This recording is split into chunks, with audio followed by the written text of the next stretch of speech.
Good morning, Sport Karate fans. Welcome to Sport Karate Zone and welcome to the BattleZone Countdown, our final live episode of the Jackson Rudolph Podcast here from the Battle of Atlanta this weekend.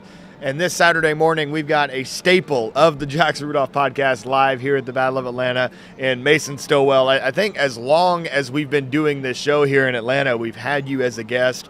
And it's because even longer than this show has existed, you've been coming to the Battle of Atlanta and dominating, particularly in the traditional forms division. Secured another win yesterday in traditional challenge. Got some more eliminations today before the show tonight. Mason, thank you for your time, man. Jackson, thanks for having me. It's always a pleasure. This Saturday morning interview gets me ready and fired up for the rest of the weekend. So I love it. Yeah. So let's start with a little recap of yesterday because you already had some action in traditional challenge. Take us through how you felt about that run. Obviously, happy with the outcome. Of course, yeah. I mean, anytime you can walk away with a win, it's always a good start to the weekend. So, it's been what 5 months now since my last competition, and so. It's one of those things. It's like, even though I've been doing, especially this tournament, I mean, this is like 10 years, 11 years straight for me at this one. But, competing this long, it's whenever you have a series of tournaments that you have to miss, it's always just that little bit of like, you don't know what the judges are like. You don't know if anything's changed necessarily with, how they feel about you and your performances. But, I went out there and I felt good in my preparation for this event, and so I just had to kind of trust my training. And I felt okay. I actually had a little bit of a balance issue, but I covered it up really well. So it felt a lot worse when I was competing. I went back and watched the video, and it looked like I covered it up really well, and I was able to recover. So it's one of those things, like when you're competing for years upon years and you miss 5 months of competitions, it's like you just never know. You never know how it's going to feel, and we walked away with the win, and ultimately it was unanimous. So felt good, but today I hope to make sure that I don't make any more errors. So that's the goal for today, most definitely. Right. And that's a great note for the fans, because a lot of people that they see these high-level athletes, regardless of division, forms, weapons, extreme, traditional, doesn't matter. And you watch some of these guys, and you're like, how do they never mess up or mess up so rarely, right? Yeah. And oftentimes, as you and I both know, it's not really about being perfect. It's about knowing how to not show it when something doesn't go right. You know what I mean? That ability to adapt 100%. Is something we train for, right? 100%. It's something you teach as well, especially as you're gaining your following and you're getting more students and you're teaching seminars. It's one of those things, like, you have to know when something goes wrong, how to recover the right way, because a lot of referees, I mean, they catch a lot of those tiny details, but sometimes they're looking so small for these tiny little things that might be off, that oftentimes they'll miss like some big things, especially if they don't know your kata, or your performance, they don't know your routine of releases, sometimes you can get away with a lot more, and sometimes you could come up with a completely different release, and you're like, wow, I didn't even know I could do that, but it happens through mistake. And so, they happen all the time, especially at the highest level. So, learning how to conceal it, recover, and move forward with it is definitely a part of the game. Right. So. And you talk about the judges learning to expect what you're going to do. Yeah. That's one of the things that makes life hard for a top forms and weapons competitor, because you're on 100%. stage all the time. Like, I remember when I was a kid, I never had an ounce of formal karate training. I was a Taekwondo black belt. Yeah. But just from seeing your coach, Jarrett, on stage so much, I practically knew Super NP. You know Yeah, what I mean? basically, yeah. And so a lot of times, judges of these high-level competitors, whether it's traditional or extreme, they see the routine, whether it's the steps of the kata or the tricks where they're placed in the form. They see it so many times that they come to expect what you're going to do, and sometimes you're competing against yourself. 100%. Not in the metaphorical sense, but in the literal sense. Absolutely. 100%. And these referees, they've been doing it longer than we have, and so they've seen these katas and they've seen the way that they've evolved over the years, and they're like, they probably know it better than we do, So, they see these things, and so it makes it a lot harder to conceal it. But it's part of the game, and you got to learn how to continue, and you never stop the kata, you never stop the form. You always try and continue to flow, because you never know right? You never know how bad it actually looks from their perspective or from the viewer's point of view. So for sure. Now, one thing about your division, the Japanese Okinawan division, that I have found so interesting over the last several years is that for a long time it's been a division that kind of has its few years of finding the dominant champion, right? Yeah. I just mentioned at one point it was Jarrett Liker when he kind of helped bring in the WKF style of karate and kind of make it the primary style in sport martial arts NASCA competition, right? Absolutely. And then over the years we had guys like Ariel Torres, Joey Castro, yourself, Caio de Silva's had some moments where he comes up and he's kind of that guy. But really in the last 2 years, there's been a growing depth of the division, and there's a lot more contenders than there used to be. Absolutely. Coming up in just a few minutes on the show, we'll have Diego Rodriguez Florez, who you've had plenty of battles with.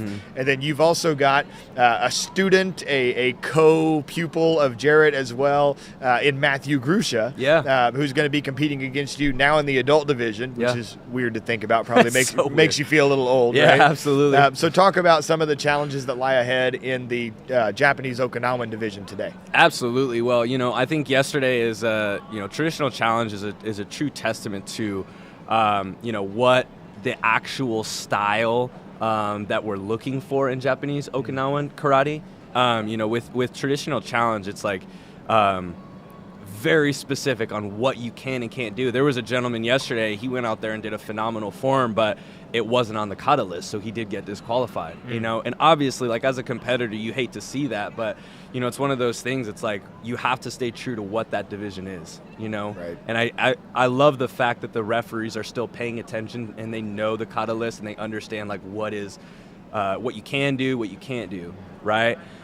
Today is a little bit different, Now we're going to see a little bit more styles. There's going to be a lot more competitors because there's going to be a little bit more of that Korean style aspect now in this division, But yeah, I mean, when you see these guys coming up and especially in Matthew, I've been training with him since, I was 15 and he was like 10, So it's like it's one of those things. It's like it's weird seeing him because I always think about him as like, oh, this is like my little buddy, and he's a couple divisions down, I never got to worry about him, and now here we are, in the same division, So it was cool competing against him in Chicago for the first time, because it was a cool moment, Both him and I were unseeded, believe it or not, and so it was kind of like luck of the draw, like who could get the best draw in that division, and so it was it was a good experience for sure, and I think we split a couple of nines,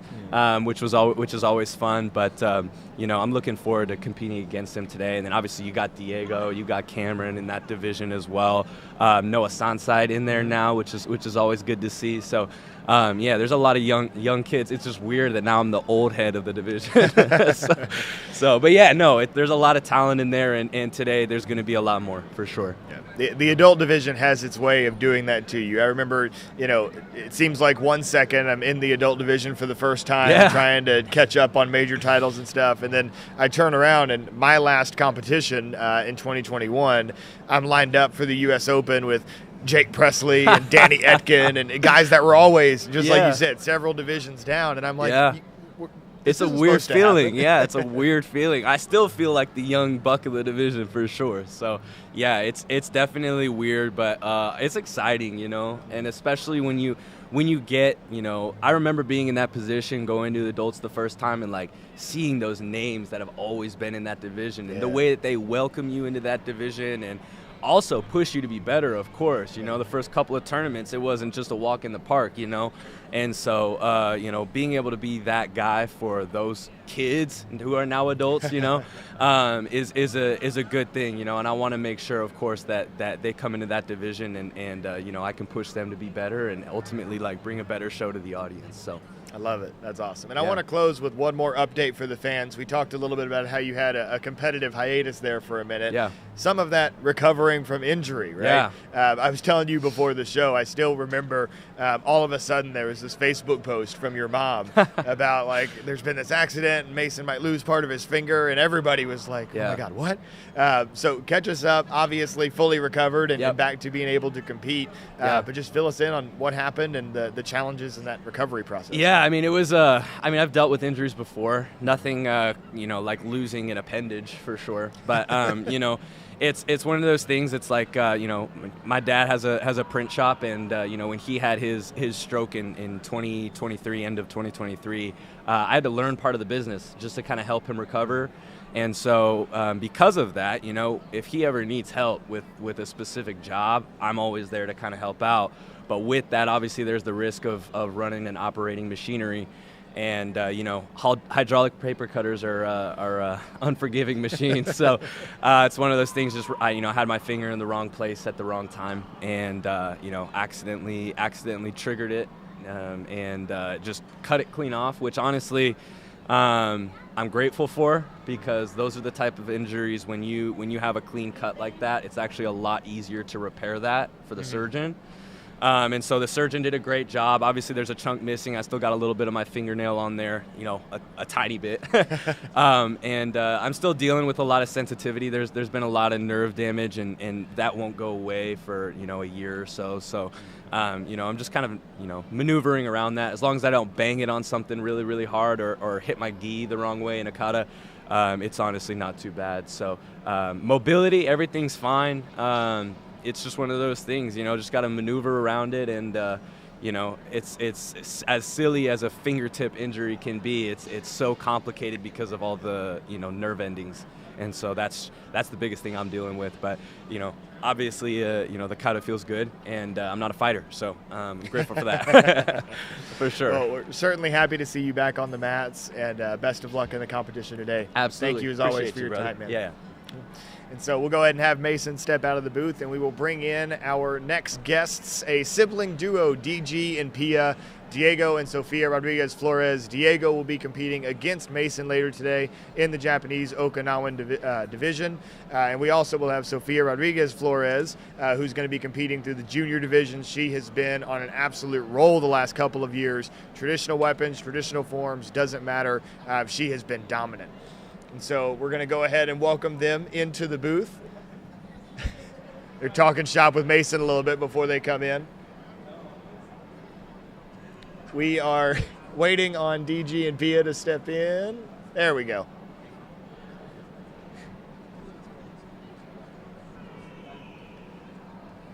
All right, we'll go ahead and get you guys in here, get some headsets on. All right, so DG and Pia, welcome to the show. First and foremost, thank you guys for taking the time to come on today. Thank you for having us. And so I want to open the show with a little bit of an update. As you guys just heard, Mason was giving us an update. The thing that delayed them was they were like, Mason, show me your finger. But I also want to start with a health update for Diego, because I know that recently we saw another kind of scary Facebook post about some heart issues that you were dealing with that kept you out of competition. Can you give us an update on that status and how you're doing? Yeah, Pan Am's after Friday competition. It was a good day. Had tough competition, was ready for the next day, and then after dinner, my chest started hurting, and I was like, it's gonna be fine. And then went to bed, woke up in the middle of the night, and was like, man, this is really uncomfortable. I just couldn't go back to sleep. So did like a little teledoc, told them my symptoms, and they're like, nah, you gotta go to the hospital. And then at the hospital, they took some blood tests, and it turns out to be some like pericarditis, which is inflammation in the heart. Which could be worrying, so they just had me there all day. And I didn't get out until like 6, so I was able to still go to the night show, but I missed competition all day on Saturday, and I had to rest. I got cleared just last Thursday, so it's been tough getting ready for this one, because I really wanted to compete at Battle, but this last week has been really, really hard in training. But I had to get back slowly, didn't want to kill myself. Right. But I'm glad I'm healthy. Understood. Well, and honestly, this is right here on the show is the first time that I've heard that it was pericarditis, which is good news. Because when you first hear that it's a heart issue, especially in a young guy like yourself, you worry about, is there a congenital something that we didn't know about?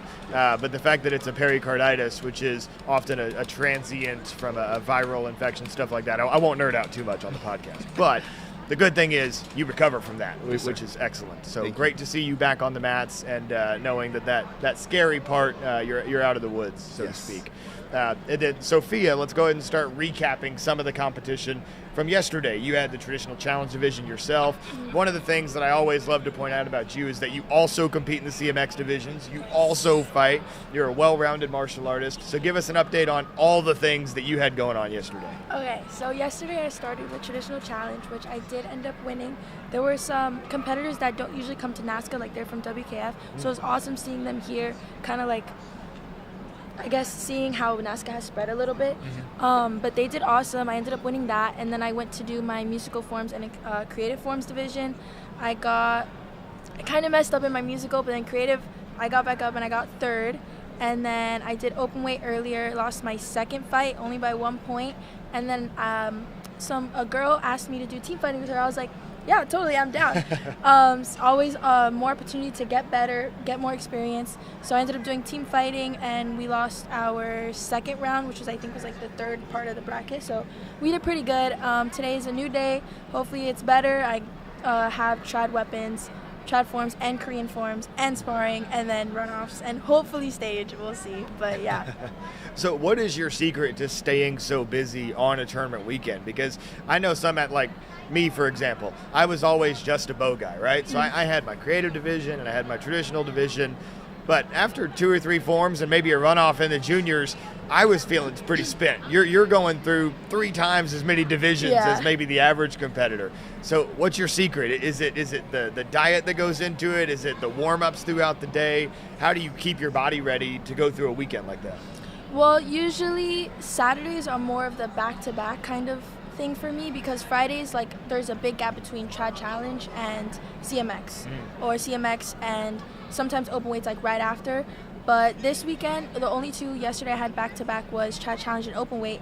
So, and since I kind of use the trad challenge as my warm-up for fighting, so it kind of gets me warmed up for that, and it's not too tiring because unlike WKF, it's not rounds of kata, it's just one kata. Right. So you kind of get a break between waiting for the other competitors and then scoring and all that stuff.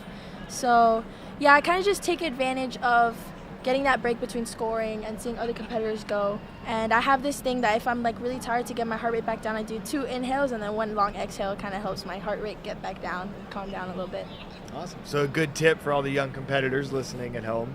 And then Diego, kind of recapping yesterday, talking about that traditional challenge division, how you felt about your performance, and then any adjustments that you're looking to make going into today. Yeah, it was a really tough division. It was stacked. Everybody was here except for, I think Joey was the only real competitor that was missing. Oh, and Luca. But I managed to get second in that division. Mason won with a really good form. I overheard him talking about a balance, a misstep, but he hit it really well. You could not tell. I think Pia was the only one who noticed. I'm like, I don't think so, but he just confessed here. But like he said, it was really well done, and he won. I managed to get second with all 8, so it was a solid second. Hoping to get a better result today. I mean, always going for the win, but just training really hard. I have time to warm up now. We start at 12, so just going to be watching the students that I have first, and then getting warm up, getting ready, because I want to take that win. Isn't that the best thing about being in the adult division, is getting to wait around a little bit? Maybe I didn't let you guys sleep in today because we had to get on the podcast. But unlike the juniors that have to be up, which, by the way, we are going to be efficient and get Sophia out of here because she's got to warm up and get ready to compete very shortly.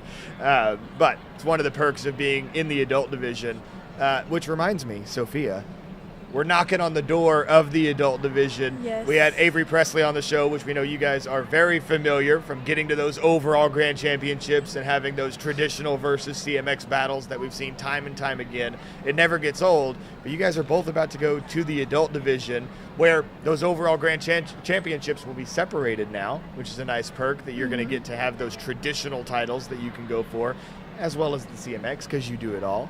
So what are you looking forward to about the adult division, and what challenges do you expect? I'm looking forward to, obviously, lots of new competitors like Haley Glass, all these adults that I've always looked up to, and now I'm going to be competing with them. So I kind of got to switch that in my head that I'm no longer, like, I can still look up to them, but they're my competition now, so I got to lock in. But also, I'm looking forward to the other grands, like on stage. There's 4 chances to be on stage, and also women's fighting. There are a lot of new competitors there. And yeah, I think I'm going to keep doing what I'm doing, training hard, because that never changes. That should never change. And, yeah, just, I guess, analyzing my new competitors to see what I can do maybe better than them or what they don't have is good or things like that. Right. I love something little that you said there, so I want to bring it to the forefront. And it's continue training the way that you have been. I think that is a common mistake that junior competitors make when they move up into the adult division, is they convince themselves that it's this new, big, and scary thing and that something has to change about the preparation. But it's not. If I was to give any advice to somebody in that position that's about to move into the adult division, it's don't change your process. You've been a successful junior for a reason. Continue that process. Obviously, the competition's going to get deeper as an adult, but that's the challenge that you've been preparing for the last 10, 15 years, depending on when you got into it in the first place, right? And so what I want to close with you guys, and then Sophia will let you go warm up, is one of the best things about you guys, DG and Pia, and we all get those nicknames from the YouTube channel and the vlogs that you guys release about the tournaments. It's a really great way to engage with the fans and let them see a little behind the scenes of what it's like to be one of these competitors traveling the circuit, and all the better that you guys have the opportunity to do it together. So plug the YouTube channel a little bit and give the fans what to expect if they tune in. Intro. Yeah, sure, let's do it. All right. Ready? 1, 2, 3. What's up, guys? I'm DG. And I'm Pia. And together we are DG and Pia. We do lots of stuff. And we love doing that stuff. So make sure you go subscribe to our YouTube channel, DG and Pia, on Instagram as well, and TikTok. That was awesome. I loved it. Thank you. Well, once again, thank you both so much for your time. I super appreciate it. Pia, go warm up. DG, we'll be keeping our eyes out for you here in just a little bit. Thank you, sir. All right, so as they step out, if you guys could go ahead and grab the next group. Let me see. Looks like, do we have Salef yet or just Rashad? And do we have Enrique? Let's go ahead. Let's start with Cam, and then when Enrique comes in, we'll bring Enrique into the fold as well. As you guys can see, it's a live production, so we just got to roll with it as we go. All right, so Kameren Ali, the man himself, stepping on set. He will be joined shortly by Enrique Letona when he gets downstairs. We'll go ahead and get Cam's headset on here. All right, so Cam, as I was just telling the audience, we'll have Enrique joining us in a few moments, but great to have a few opportunities with you to catch up a little bit, man. Thank you for taking the time. Oh, right on cue, we get Enrique. There he is. All right. So, gentlemen, thank you both for taking the time to come on the show. Thank you for And having us. naturally, with this being the Saturday morning show, as we start to recap Friday and then shift our focus towards the BattleZone finals tonight, let's start with that little bit of a recap. Enrique, we'll start with you from your perspective as a fighter through the open weight and through the team sparring, what your experience was yesterday. And then Cam, unfortunately, due to the arm here, we'll talk about your experience as a spectator, a cheerleader, and a coach yesterday. But Enrique. Hi, thank you for this opportunity. Always I say great fighters, good fights, and I'm happy for the results. Sometimes you win, sometimes you lose. It's like that. I come always to the United States to fight, and I'm happy always. It doesn't matter if I lose or I win. I just believe in God that He do everything, and I'm happy, And there is good fighters. Sometimes the people are better than us, and we have to accept us. But I'm happy, And for team sparring, I love to fight with my team. We are family. We are always there, supporting each other, and I'm happy for the result too. I think a beautiful mindset, and it sounds like we're going to get a very focused Enrique Letona today on Saturday. And so, Cam, I know you'd much rather be on the mats trying to help out everybody, but what was your position like being in the coaching chair and the spectator chair and watching everything unfold throughout the eliminations and, of course, the Friday night fights last night? Man, always it's a blessing to be with the guys and just see how they, operate, and the ladies in a whole other class of their own. So it was amazing. Just seeing how the chemistry, we have some new additions, and we still have not been in full force all together yet. Mm-hmm. So it's going to come together, but it's good that the bonds that are created when certain fighters are out and we have to pull it together and make it happen, that we still are a championship team down by a lot. So it's going to be troublesome, when we are all together and we can make happen what we make happen. But, hats off to the top 10 team and everything that they're doing. Congratulations on development and the pickups. And I think there's a lot to be said about last night within the three-man team. You saw top 10 USA, who some may have questions with the addition of Bailey and Kevin, but Tyreek was there, but that was a moment in time that was special, because it said a lot without having to really say anything, because, Ty has really been in that position.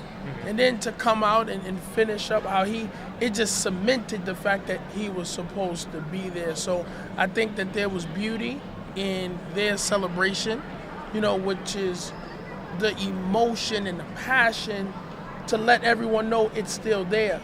But also when you look on this side and you see the discipline of the men, even in the loss, shoulder to shoulder at the position of attention, not, bad call, bad judges. So, I think it's beautiful for all of the youth that are watching. This is the passion and this is the inspiration you should have and the drive you want to win. And, they were celebrating, they were cheering, they were, jumping, and they're becoming what they believe of their vision of what a team is. And then, we are doing our best to exemplify whatever the black belt characteristics are of discipline and self-control. We don't want to lose. But we stand together no matter what the outcome is. So I think it's a lot to be said on both sides. But overall, with the ladies, the men, and all that everyone did, beautiful day, beautiful day. Beautifully said. There's a reason that we always have Kameren Ali on the podcast. No. It's for sound bites like that. Just an absolutely beautiful display of martial character there. And that was one of my favorite moments, even in defeat last night, was seeing the guys stand shoulder to shoulder like that at attention. Top 10 had their moment, but you guys showing that respect, showing that discipline. I loved everything about that reaction. And while we're talking about that storyline and the matchup with Top 10, which, by the way, if you didn't tune into Friday Night Fights last night, what these guys are talking about, 3-point loss, right? Top 10 Team USA gets the win. Tyreek had some clutch moments at the end of that fight. And as Cam, as you mentioned, kind of poetic that Tyreek's got the guy that's been on the team, winds up fighting in the last spot and is able to get a win for his guys. Absolutely. But one of the big sub-storylines here is when Bailey Murphy was on the show, and Enrique, I don't even know if you know this yet, but when Bailey was on the show, one of the questions that I was told to ask him by Jesse Ray was why he was here instead of being in Budapest, because Bailey's been going overseas so consistently. And Bailey's answer was that after you beat him at Ocean States in the open weight, he wanted to come back and try to get a win back. So he came specifically looking for that matchup with you. Enrique, as a fighter at such a high level, does that impact you at all? Does it make that fight any more special, or is it business as usual? And even just as an athlete, what's your reaction to that? What do you feel when you hear a competitor say, I'm here because I want this fight? Okay, first, he's my friend and we have a good relationship. I respect him as a fighter, as a person. But I like when the people talk about me because I know that I'm important, I know that they look for me because I'm a good fighter and I'm doing good every time. So for me, it's good. I feel good because when I go inside, I fight better, And always I say, when I go to compete wherever, Europe, Guatemala, USA, I don't compete for anyone. I compete for me. I compete for proud myself that I'm better. If today I win, I train. If today I lose, I train too. I train to be the best, and I don't care who is there. I'm coming just for the first place. I know that everyone wants to win, and I'm happy for my results always. But I like when the people talk about me because for me, I feel that I need to train more, and it's good. But I respect him. Absolutely. And that's one thing I do want to point out is that there was that little promo cut about him coming to fight you, but he also spoke about you guys being friends and the mutual respect there as well. So I want to make sure that that's present on both sides of this. Absolutely. And there's something that I love about Enrique being like the nicest, most innocent guy in the world and still being like, no, but I'm going to kill you. All right. I love it.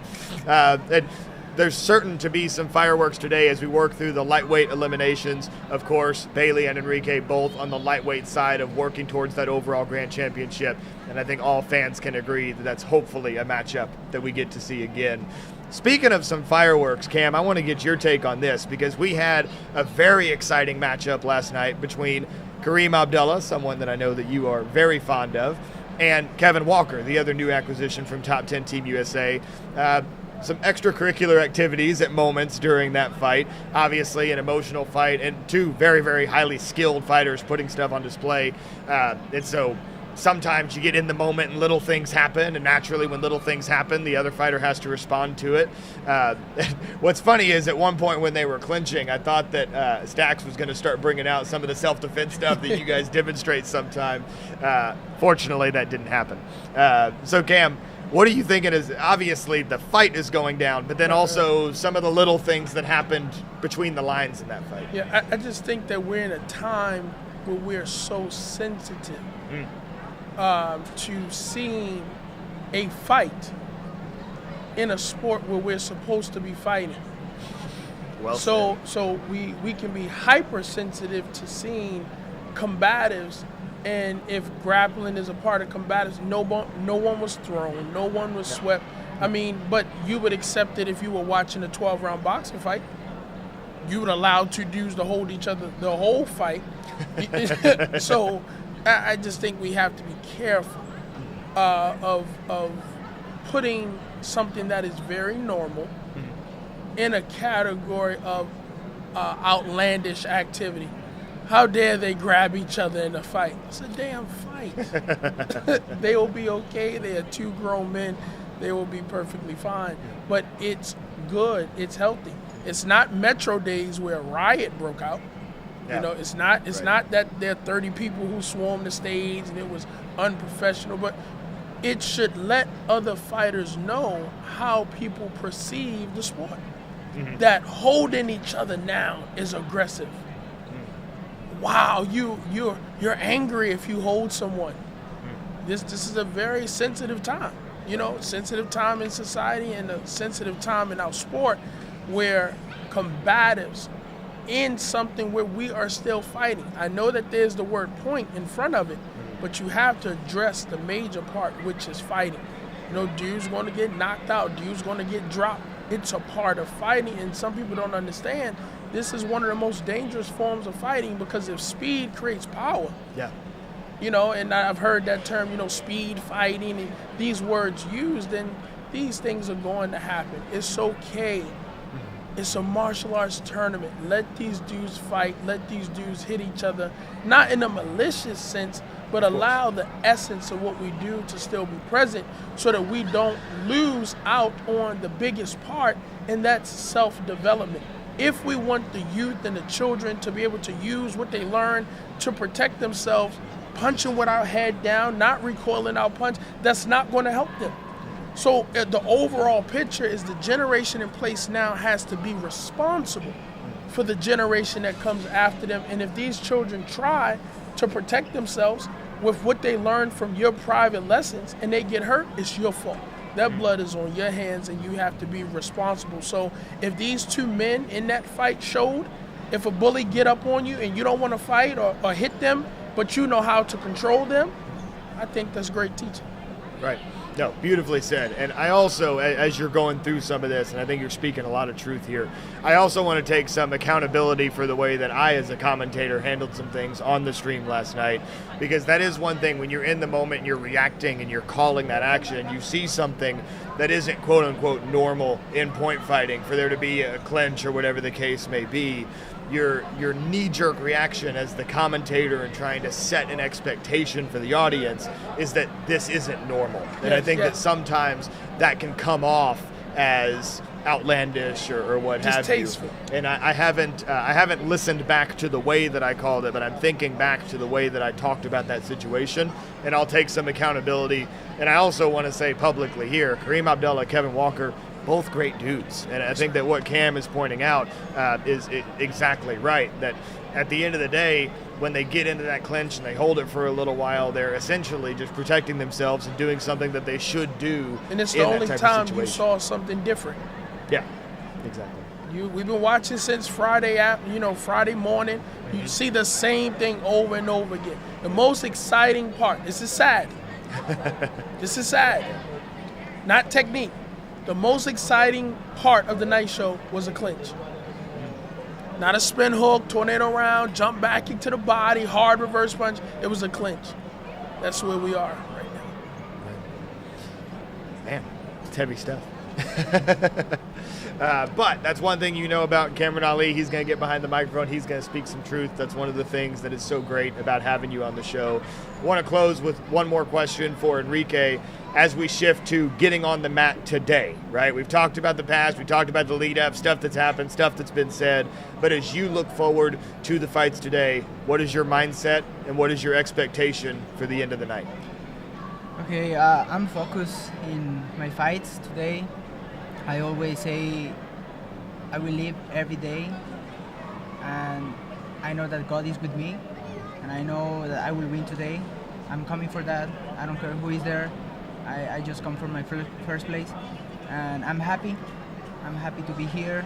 I'm happy because God is with me always, and I'm happy to be with my family because I like when my family is there, and always I say Cam always is with me, and I feel great when he is back because he knows how I fight, he knows how to do everything with me, and I feel great with him, of course with everyone too, about my family, but especially with him, I feel great because he's a really good person, and I know that God is with him too, and I like that. Yeah. Beautiful, beautiful. Cam, any final comments before we close? Having us, and we strive to do our absolute best today as a unit, and keep doing what you're doing. Thank you for what you do for the sport, and we were in a dead time with this media piece. So what you're doing is tremendous, and not just because of us being teammates, but I can furthermore express my gratitude because what you have done has affected my family, my sons. My wife will be home cooking, and the boys will be in the living room. We want to watch fights. But the fights that they're watching is because you provide the content. So, I just thank you, and the sacrifice that you make and the time that may have to go into the videos. You could be with your wife. You could be having, dinner. You could be having a relaxing time, but you sacrifice to give. And when a man gives selflessly, it should be acknowledged. So I thank you for all you do. Thank you, Cam. Love you, brother. Love you more. Thank you. Enrique, thank you as well, man. Look forward to watching you fight today. The always amazing Enrique Letona and Kameren Ali. Thank you guys so much. We'll go ahead and have you guys step out. We'll go ahead and bring out Rashad and Salef into the booth next. All right? And so a phenomenal interview there from those two athletes representing Team Paul Mitchell. Absolutely love to hear it. And then now we're going to flip the script from Paul Mitchell a little bit and flip the script from point fighting. Well, Rashad Eugene might tell you that the script should never be flipped between forms and weapons and point fighting. But nonetheless, Salef Celiz and Rashad Eugene, a couple of fan favorite athletes stepping into the booth now. Welcome, gentlemen. We'll go ahead and get your headsets on. And it's funny, Rashad, as we were switching to this segment, I don't know if you heard me, but I was talking about switching from point fighting to forms and weapons. And I'm like, wait a minute, Rashad fights. Whoa, what is going on here? We'll give Salef a second to figure out the headphones here. Let's see. Flip this around. Oh. There you go. Duh. Okay. Duh. Makes sense. We're already starting. All right, we good, boys? Yep. Yes, There sir. we go. And so I want to start by talking about this pairing for this segment because I set this up on purpose because I recognize that both of you guys are fan favorite athletes. It seems like every time you guys step on stage, you've always got the crowd support. That's something that must feel so special as an athlete is to be able to step up there and know that whether it's Team AKA having your back or everybody else in the country having Rashad's back, whatever the case may be, it's awesome that you guys get that type of crowd support from the fans. And so let's open by just talking about that. How important is that to you as a competitor to get up there and feel that energy? Salef. Oh, it's the best feeling ever. Part of it is like, as a competitor, it makes me realize that I'm not just competing to try to win. It's like trying to give the audience what they want and what they love. And when I performing something that I do love and giving it and showing it off to the audience and knowing that regardless if I win or lose, they enjoyed what they see, they loved it, and they see me for who I am, not just because I'm a winner. And yeah, it's the greatest feeling knowing that I don't only have like my teammates back, who support me all the time, like knowing that there's other people around in NASCA who would come up to me and just tell me how great my form is. It means a lot to me knowing that I'm always trying to be different, and they realize that I'm trying to be different. So it's a great feeling knowing that people recognize what I do. Beautiful. And Rashad? Honestly, I would say the same thing, and for the longest time, I didn't really notice it. I kind of noticed it for a little bit, but I was just more into the competition trying to win. But when I really noticed that everybody was watching me and I had everybody's support was actually 2023 Battle of Atlanta, where in divisions. So it was Extreme Weapons, and I went to go up, and then I started noticing while I'm doing my form, it's like multitasking, it's weird. I'm doing my form, I'm into it, and at the same time, I see that everybody is watching my form. Even the people that kind of probably stopped their division just to watch my form. So in the main entrance, I'm having a brain fart with the main convention center, like everybody stopped to watch my form, and then when I finished, I looked at everybody, I'm like, whoa. In my head, I was like, whoa.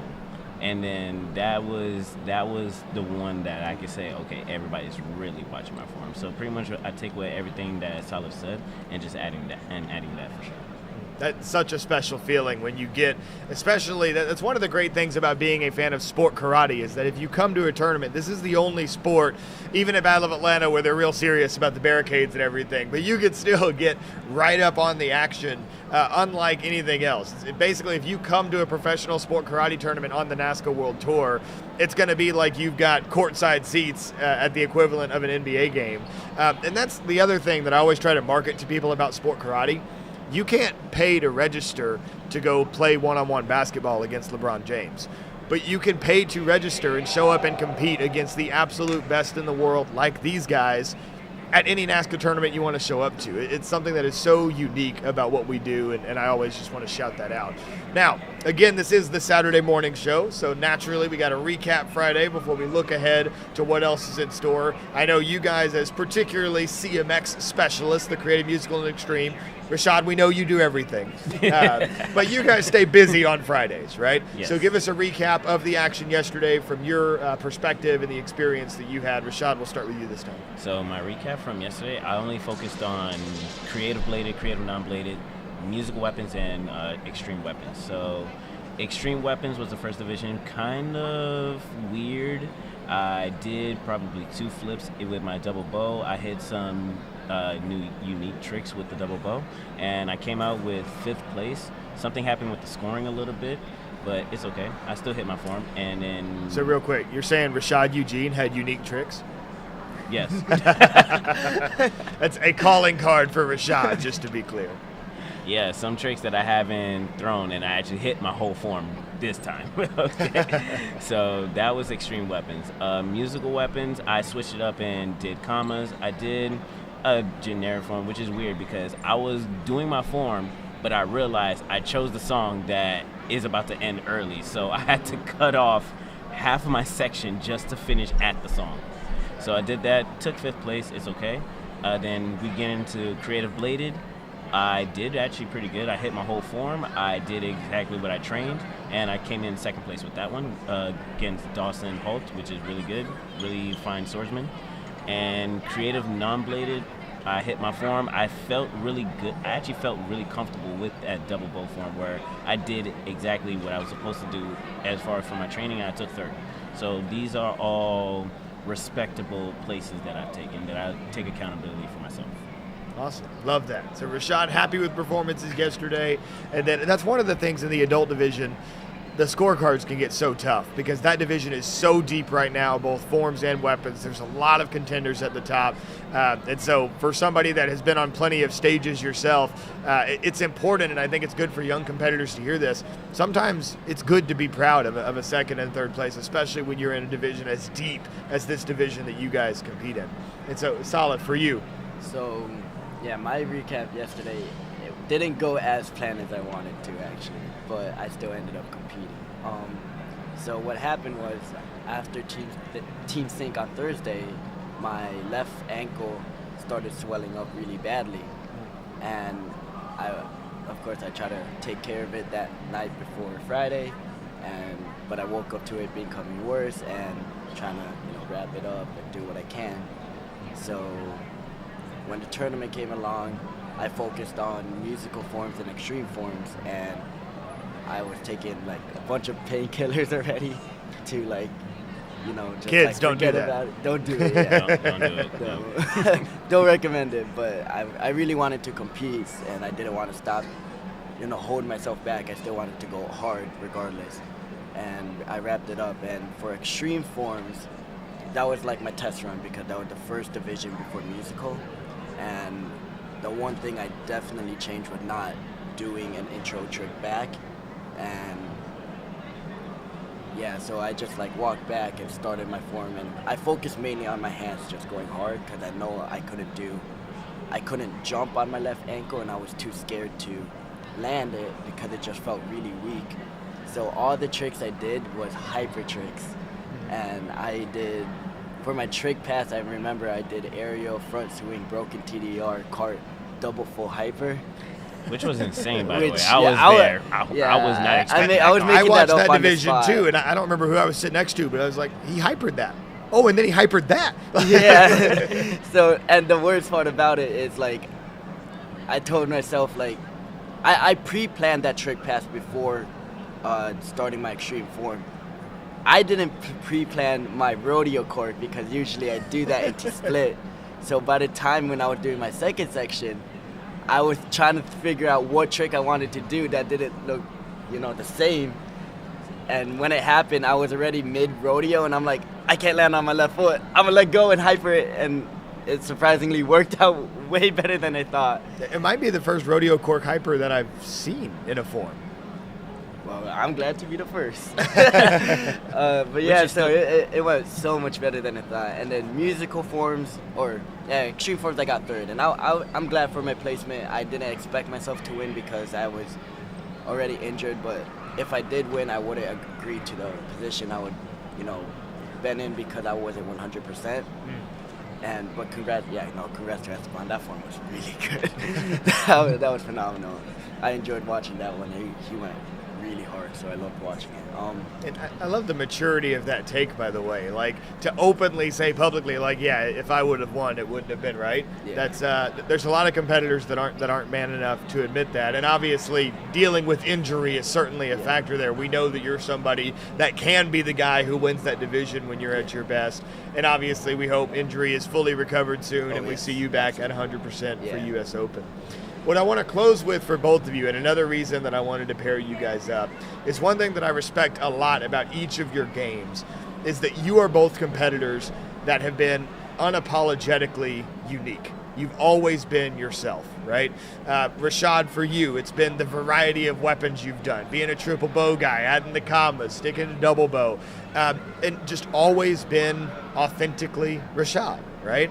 And same thing for Salef, right? And for Salef, with the style of his hand combos and everything, it's something that when you were a junior, everybody could see your talent, but the style was often a little too unorthodox. And I remember having conversations when you were a junior, and the consensus in the community was like, Salef is so good, but if he would just do a normal form, he might score better. And I love the fact that you never listened to that noise. And you continue to do that style, and you have made it better than what it was when you were a junior, and you have made it a style that can win. And that is something that is so difficult to do in this game, to break the mold, to not do what everybody else does, to suffer for it at times, to take some losses that you might not have taken had you changed your style earlier, but then make it the thing that defines you and make it the thing that helps you win as opposed to holding you back. That's something that I respect a lot about your forms and what you've done with your career. So for both of you, I just want to hear you talk about, especially for the young competitors, how important it is to be yourself and stick to it. Rashad. Okay, so acapella. What is important is just, honestly, first and foremost, practice your basics 100%. No questions asked. Don't even question them, okay?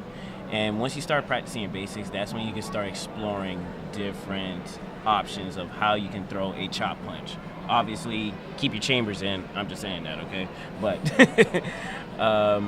you can start exploring different styles to make it your own style. So for me personally, I just love weapons, martial arts weapons, okay? And good clarification.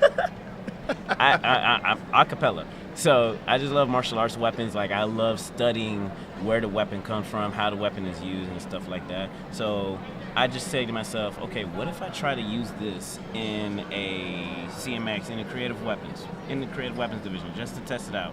Not even a test, I'm just gonna full send it, see what happens, okay?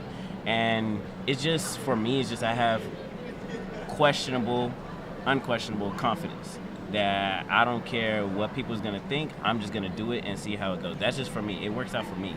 It may not work out for everybody else, but you just want to be courageous. You want to have that some type of confidence to say, I'm gonna do this, let's see what happens and what we could build from that. And not worried about the judge's score, the judge's opinion, other people's opinion. Your parents' opinion is one thing, and your instructor's opinion is another thing as well.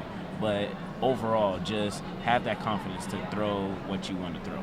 And that's where I come from, and that's what I continue to do. I mean, obviously, for this generation now, that I'm sticking to what I'm going to do. U.S. Open might be a little bit different. Just saying.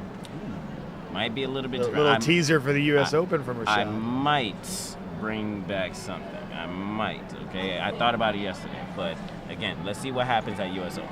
And all right? The funny thing about Rashad is when he says he might bring back something, he's done so much that you really don't know what that means. He knows me so well. But yeah, so it's just all about confidence. It's all about confidence. That's my take on it. Beautifully stated. And Salef, for you. Yeah, just like what Rashad said in the beginning. Like, yes, practice your basics. That's super important, and be open-minded to learning different styles. That's one thing that I cannot get enough of telling other people. Is because when you stick to one style, you're just settled for one thing and not being open to other different movement sets that different styles could apply to your form. So yeah, growing up, it was a very difficult thing for me because Sensei Sharky put like in my head bunkai and the application of the form and telling the story of the form, and that's what made me like really have a hard time making my style, is because I was always thinking about the cause and effect. If you punch someone like this, how would they really react? If I grab someone like this, how would I be able to show it off like I put effort into throwing them without just like doing a simple? And then it's like, there's no way you could throw anybody just using your arms. So it's small things like that where you need to really detail yourself as a performer, knowing that you don't have other people around you to use like a test dummy to show off to the judges. You need to shadow the fight and be able to act it out. And honestly, that's something that helps me and a lot of people who lately, I know a lot of NASCAR kids that wants to get into stunts.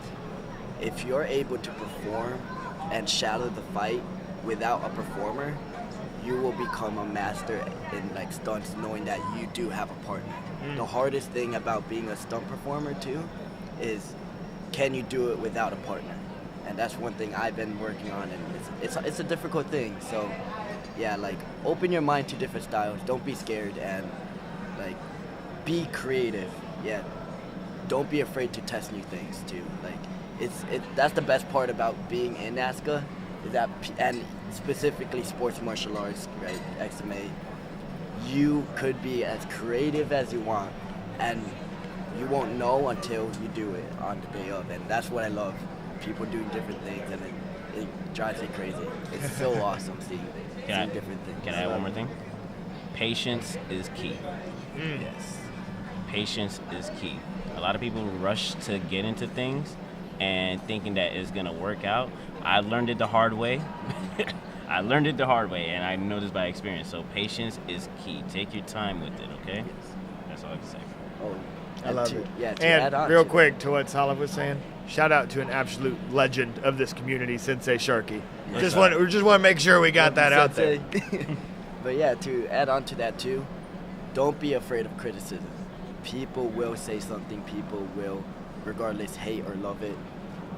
Just understand that people will always have something to say, but don't let that stop you from being who you are. Because one thing my dad taught me and Sensei taught me is that if people do start hating on you, you're doing something right. That means they're talking about you. So yeah, don't be afraid of it. Just be yourself and always have fun doing what you love. Yes. Couldn't have said it better myself. Both of you gentlemen, thank you so much for your time. Appreciate having you on the show. Yes, sir. And if you could go ahead and grab Kitana and Katie and get them in here. Thank you so much. Anytime. All right, and so now as Rashad and Salef step out of the booth, we are about to welcome a couple of phenomenal female fighters, absolutely dominant in the women's team sparring category. Katarina Herman, Katarina Everett had an undefeated season last year. They're on a tear again this season. Last night at the Friday Night Fights, they won the team sparring title yet again. And in addition to that, Katarina Everett turned around and won the open weight title as well. So this dynamic duo for Team Paul Mitchell has really been putting on a show over the last couple of years, and it's been really exciting to watch their development. It looks like Katarina Herman might not quite be down here yet, but we'll go ahead and bring Katarina on in. Katarina, you got to hold it down for Katie for a little bit too. I was about to call. Oh man. No, it's all good. All good. Yeah, they've been having some trouble with that right ear getting flipped around. Good? Okay, all good. Okay, awesome. So we'll start rocking and rolling, and if we get Katie, great. And if we don't, it'll be the Katarina Everett show. Oh, gosh. So, Katarina, thank you so much for taking the time this morning. And I want to start with a recap of last night, which was a pretty good night for you, I'd imagine, right? Winning the team sparring and the open weight in spectacular fashion in front of a crowd that really appreciates Katarina Everett. Yes, definitely. It was super fun. Yeah. So let's break down the action, right? Because you guys had a huge open weight division yesterday. You make it all the way through that. It wasn't without some confusion at the beginning of the division. Yes. We did the open weight bracket breakdown here on this podcast yesterday. In the men's division, that worked out great. In the women's division, that all got thrown out the window. They had to redo it like 3 different times. But ultimately, yes, some action was underway. So talk about your journey through the eliminations and then fighting on stage last night. Yeah, I had about 3 or 4 fights leading up to the stage, fighting Katushka from Revolution, Yana from Straight Up, and Jimena from Revolution as well before leading up to the stage with Paola. All of them great fighters, amazing fighters. We fight each other a lot, like that same lineup that I just listed, so it's always fun to be able to like fight each other and see both people develop, like within myself and then the other competitors. And it's always good sportsmanship too, so half the time we're like giggling, laughing, just kind of kikiing before, and then we'll fight. We're able to turn it on, which is always like something that I value within a lot of the people in the sport, or most people in the sport, where we're able to be in the ring, we do our job, and then we come out of the ring and we know our purpose, we know what it is, and we're still able to like have that camaraderie, which I love. It's beautiful. And that's one of the things that I love about watching you guys' division is that we see it so consistently. That's not something that these ladies get behind the microphone and say, oh, we're so nice to each other. It's real, right? Yeah. It's something that is repeatable. You see it all the time. You see it on stage. And that's what martial arts is all about, exactly, right? Is that win, lose, or draw, that's the way you conduct yourself. And ultimately, iron sharpens iron, right? Exactly. You're all making each other better by getting out there. Yeah.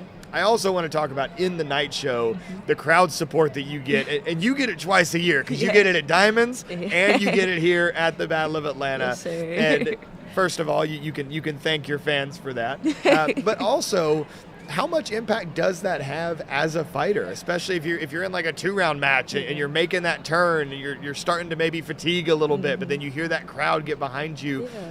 How much does that really have an impact on you? No, that it does carry me. It's something to like I don't know, it just adds that fire in my belly a little bit, in a sense of like, yes, I am fighting because I love this, but it's also like I have my students that are here in Georgia that I'm able to lean into and want to be able to set the example for. And then also like National Karate back home in Minnesota, just being able to continue to set the example of like, yes, like we had the Betlocks and the Eliases when I was growing up, and the Hamids, but I want to let people know like it's not just the men, and this isn't just like a early 2000s thing. Like we can keep on doing this and keep on rolling. So yeah, you got to lead by example, and that is a huge thing that carries me through a lot of the night shows, and it makes it more fun, honestly, to be able to hear like some of my students like kind of role reversal. Usually I'm cheering for them, so now hearing them, it's just like, okay, come on, like let's do it.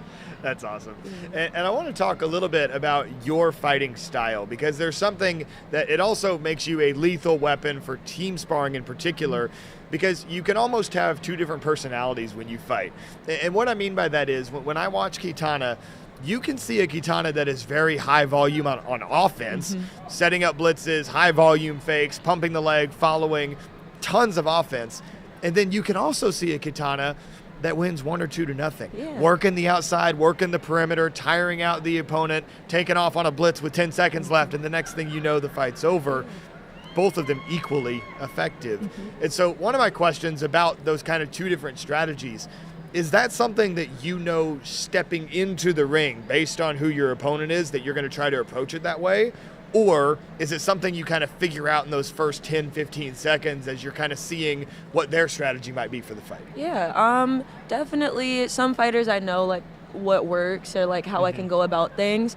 But a lot of the times I think of my fight as just like a flow, like everything that I've trained for, like I know what I need to do, but I'm not married to anything, because then that's where you start forcing things and you get kind of outside of yourself. You're not fully yourself. So most of the time it is just kind of however I'm feeling, where the judges are, like how they're scoring. Like there are variables that lead me to being able to decide how I want to fight, in addition, of course, to the person. But a lot of it is like, okay, I have an idea, but I'm not attached to it. I'm going to keep on kind of rolling with the punches, literally, figuratively, all the things. I love it. And that's one of the things that makes Kitana such an entertaining fighter to watch, is that there's so many ways that she can get the best of somebody. And the other thing that makes you so entertaining is that the fans can tell that you're listening. I was watching through the eliminations. There were things that like Chris Walker would yell out about maybe a questionable call from the judges. And you would see Kitana react to it. You would shrug, or you would give a look, or like it makes it so entertaining. So talk a little bit about that, because you hear some fighters and they're just like, no, I black out. Like I'm just in the fight. You very clearly are well aware of what's going on in the fans around you. So talk a little bit about that and having some of those entertaining moments in a fight. I think sometimes it's a little unintentional. Chris and I train all the time, so it's like and he's hard not to hear. So it's like every time he says something, it's always just like, okay, I gotcha. Like same with Damon. Like I'm always able to hear Damon too, like over everybody. It's fun. And then I think like being able to have that engagement buys people into the fight a little bit more too. So like spin or all the rest of that, like it's fun for me. It gives me a challenge, and then it makes people kind of like want to come back and keep on going and be like, all right, maybe she'll try this or maybe she'll try that. So it just keeps it light and keeps it fun. I love it. I love it. And I got to shout out one more person who's offset right now, but I've never had a chance to talk about this publicly, and I think it's hilarious, so I'm going to bring it up. Another voice that is always easily identifiable when any Paul Mitchell member is fighting is Cam's voice. Yes. And Cam has this quote that he drops, particularly when you're like working the perimeter and working your fakes and getting people off balance. And sometimes I'll hear Cam yell out, "She don't know where she at, sis." And I'm like, bro, can you imagine being the other fighter and being like, yeah. Like, he's right. Like, retweet. I don't know. So, love that. Shout out Cam once again. He's laughing off camera. And so, last thing, Kitana, I also want to preview the action today, right? Yeah. Clearly an excellent day of competition yesterday. Looking to continue that into today as you work your way through the weight class to the overall grand championship. What challenges do you expect, and what are you excited about? I'm excited to do it again. We hit the stage last year, and I'm always grateful to be able to share the stage with teammates, so I always love that. But challenges is myself, Again, if I'm in a flow state, then nothing can stop me. So I'm my own challenge right now, but I'm always excited to be able to, again, fight, some of the girls that are coming up, some of the newer girls, and even some of our people that we saw yesterday and get better with them as well. So I'm excited. Beautiful. Yeah. Katana Everett, always a class act, one of the best fighters in the world. Thank you so much for your time. Appreciate Thank you. So as Katana steps out of the booth, I'm going to do a little scan and see. Looks like we were going to try to have Mike Stone, a legend from back in the day, on the podcast. He is here at the Battle of Atlanta promoting the 9 Levels of Power. He was giving a talk here yesterday. Joe Corley, a former promoter of the Battle of Atlanta. They are in the house, but it looks like they were not available to get over here for the podcast this morning. I'll take a quick look and see if I've got any emergency messages coming through from either of them. But yeah, I haven't seen anything come through. So if you are here on site at the Battle of Atlanta, make sure you keep an eye out for Mike Stone. Stop by his booth and say hi. Obviously somebody who is a friend of the show, and we're sorry that we weren't able to accommodate having him on this morning. I'll have to work behind the scenes and figure out what happened with that. But nonetheless, an awesome lineup of guests today. You guys got to hear a little bit of everything from some traditional martial arts athletes to the extreme and some amazing point fighters, all types of wisdom all around. And that's what you can come to expect when you tune in to the Jackson Rudolph Podcast here at the Battle of Atlanta. Most importantly, do not forget to tune in to the BattleZone Championships tonight on the Battle of Atlanta YouTube channel. I'll be on the mic with Mallory Woods. We're going to have so much fun breaking down some elite sport karate action. I cannot wait to share the moments from the Battle of Atlanta with all of you. I'm Jackson Rudolph. This has been the Jackson Rudolph Podcast, and I'll see you next time.